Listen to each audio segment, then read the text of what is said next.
que é campo elétrico uniforme? Que é a abreviação CEL. Campo elétrico uniforme. É uma região do espaço onde qualquer ponto, o vetor campo elétrico vai ter o mesmo valor. Então, se eu selecionar esse ponto aqui, aqui eu tenho um valor para o campo elétrico, aqui eu vou ter o mesmo valor, aqui eu vou ter o mesmo valor. Então, eu posso dizer que essa região possui um campo elétrico uniforme, porque o campo elétrico dentro dela sempre vai ter a mesma intensidade. Lembrando que a intensidade é dada em newtons por coulomb, ok? Campo elétrico, ele é medido em newtons por coulomb, beleza?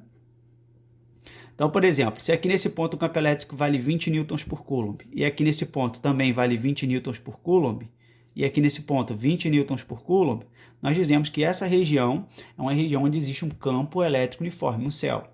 As linhas de força, que são imaginárias, né, nessa região, elas sempre são paralelas umas às outras. Então, para você identificar um campo elétrico uniforme é mole. As linhas de força vão ser paralelas umas às outras, ok? Aqui eu tenho um campo representado por duas placas, o campo tridimensional, uma placa positiva e a placa negativa. Lembrando que as linhas de força sempre nascem na carga positiva, na placa positiva, e vão morrer na placa o quê? Negativa, ok? Aqui é válido o mesmo princípio lá das cargas. As linhas de força saem da placa positiva e morrem na placa negativa, e chegam na placa negativa, ok? E dentro dessa região entre as placas vai existir um campo elétrico uniforme. Por exemplo, o que acontece se eu jogar aqui, dentro dessa região, uma carga positiva?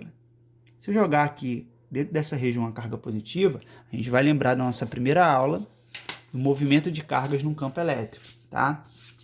A carga positiva, ela vai se deslocar a favor do campo elétrico, por meio da força elétrica que vai agir sobre ela, uma vez ela estando dentro desse campo elétrico. Então, essa carga positiva, ela vai se deslocar para a direita, na direção e sentido do campo elétrico. Tá aqui as linhas de força, me dizendo que o campo elétrico é horizontal para a direita, então a carga positiva se desloca sempre a favor do campo elétrico, ok?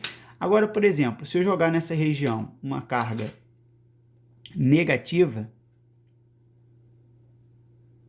para onde é que essa carga negativa vai se deslocar? No sentido contrário ao campo elétrico. Quem vai deslocar ela? É a força elétrica que vai agir sobre ela, uma vez que ela está dentro de uma região que existe um campo elétrico. Ok? Então eu preciso gravar isso. Cargas positivas sempre se deslocam a favor do campo elétrico, cargas negativas sempre se deslocam no sentido contrário de um campo elétrico. No próximo vídeo a gente vai fazer alguns exemplos.